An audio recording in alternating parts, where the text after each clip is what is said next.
जरा सोचिए, एक ऐसा देश जो दुनिया के सबसे बड़े तेल भंडार के ऊपर बैठा है, फिर भी उसका तेल उद्योग आज इतने गहरे संकट में क्यों है?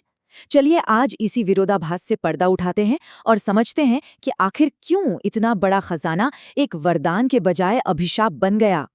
हम बात कर रहे हैं वेनेजुएला के ओरेनोको बेल्ट की, जहां अनुमान है कि 1.2 खरब बैरल तेल मौजूद है। ये नंबर इतना बड़ा है ना कि इसे दिमाग में बैठाना भी मुश्किल है। ये हमारी धरती पर मौजूद हाइड्रोकार्बन का सबसे बड़ा भंडार है।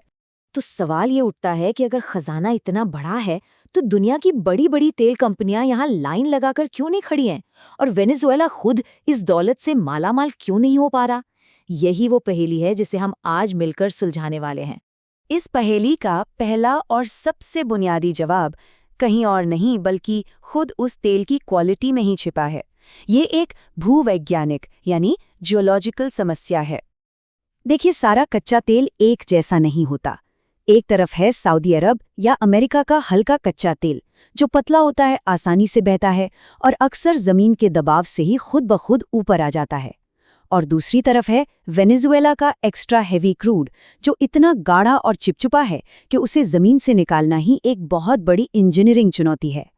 केमिकल इंजीनियरिंग के प्रोफेसर एरिक मुलर तो इसे और भी आसान भाषा में समझाते हैं। वो कहते हैं, ये तेल इतना भारी है कि अगर आप इसे एक बीकर में डालकर उल्टा कर दें तो ये बहेगा ही नहीं। ये सड़क बनाने वाले टार जैसा दिखता है। सोचिए, एक ऐसा पदार्थ जिसे हम तेल कह रहे हैं लेकिन वो बहता ही नहीं है। तो फिर इस टार जैसे पदार्थ को जमीन से बाहर निकालकर इस्तेमाल के लायक बनाया कैसे जाता है?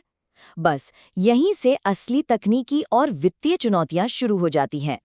यहाँ पे मामूली ड्रिलिंग तो काम ही नहीं करती। इसकी जगह एक बेहद महंगी और मुश्किल प्रक्रिया अपनानी पड़ती है, जिसे स्टीम इंजेक्शन कहते हैं। मतलब जमीन के नीचे भारी मात्रा में खौलती हुई भाप पंप की जाती है ताकि वो गाढ़े टार जैसे तेल को गर्म करके पिघला सके। जब वो बहने लायक हो जाता है तब उसे सतह पर खींचा जाता है। ये प्रोसेस न सिर्फ महंगा है बल्कि इसमें बेहिसाब एनर्जी भी लगती है। लेकिन मान लीजिए कि तेल जमीन से निकल भी गया तो भी मुश्किलें खत्म नहीं होती, बल्कि एक और बड़ी चुनौती सामने आकर खड़ी हो जाती है, इसे रिफाइन करने की, यानी इसे पेट्रोल डीजल जैसे काम के प्रोडक्ट्स में बदलने की। ये टेबल सारी आर्थिक कहानी साफ कर देती है। हल्के कच्चे तेल से क्या बनता है? गैसोलीन, जेट फ्यूल यानी महंगे और हाई डिमांड वाले प्रोडक्ट्स।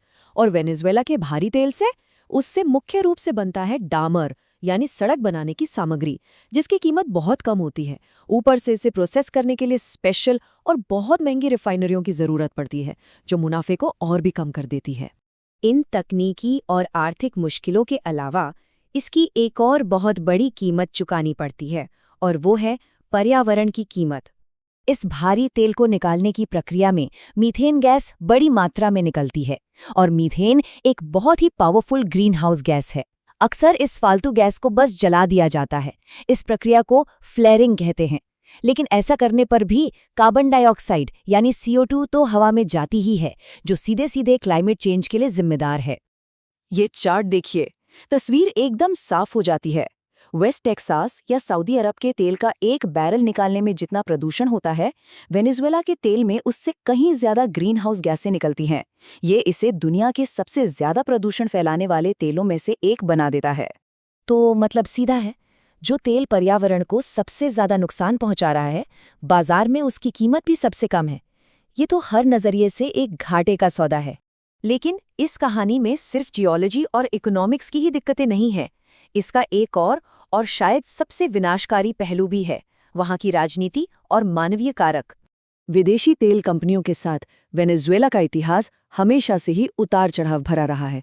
1946 में राष्ट्रीयकरण हुआ, यानी सरकार ने सब कुछ अपने कंट्रोल में ले लिया। फिर 1998 में ह्यूगो चावेज आए और उन्होंने विदेशी प्रभाव को जड़ से खत्म करने का अभियान चलाया। इन सब का नतीजा क्या हुआ? विदेशी निवेशकों का भरोसा पूरी तरह टूट गया, और सबसे जरूरी बात, देश से वो तकनीकी जानकारी और एक्सपर्ट्स भी चले गए जो इस मुश्किल तेल को निकालने के लिए चाहिए थे। पीडीवीसा के एक पूर्व कर्मचारी लुइस बच्चे को विदेशी निवेशकों के इस डर को बहुत अच्छे से बयां करते हैं। वो कहते हैं, ये एक ऐसी शादी की तरह है जिसमें घुसने से पहले आप सोचते हैं कि क्या मैं 10 साल बाद भी इसमें खुश रहूंगा। जब नीतियां लगातार बदलती रहें और राजनीतिक माहौल अस्थिर हो तो कोई भी कंपनी अरबों डॉलर का निवेश करने का जोखिम नहीं उठाना चाहती। तो कुल मिलाकर ये समस्याओं का एक परफेक्ट स्टॉर्म है। जियोलॉजी यानी तेल की बनावट खराब, टेक्नोलॉजी अविश्वसनीय रूप से महंगी, इकोनॉमिक्स यानी पैसा घाटे में, पर्यावरण को भारी नुकसान और इन सब के ऊपर से राजनीतिक अस्थिरता। इन सभी फैक्टर्स ने मिलकर दुनिया के सबसे बड़े तेल भंडार को एक संपत्ति के बजाय एक बोझ में बदल दिया है। और ये हमें आखिरी सवाल पर लाता है, जब जियोलॉजी, इकोनॉमिक्स और पॉलिटिक्स सब कुछ इसके खिलाफ हो, तो क्या वेनेजुएला के लिए अपने इस काले सोने को एक अभिशाप से वरदान में बदलने का कोई रास्ता है? ये एक ऐसा सवाल है जिसका जवाब फिलहाल भविष्य में ही छिपा है।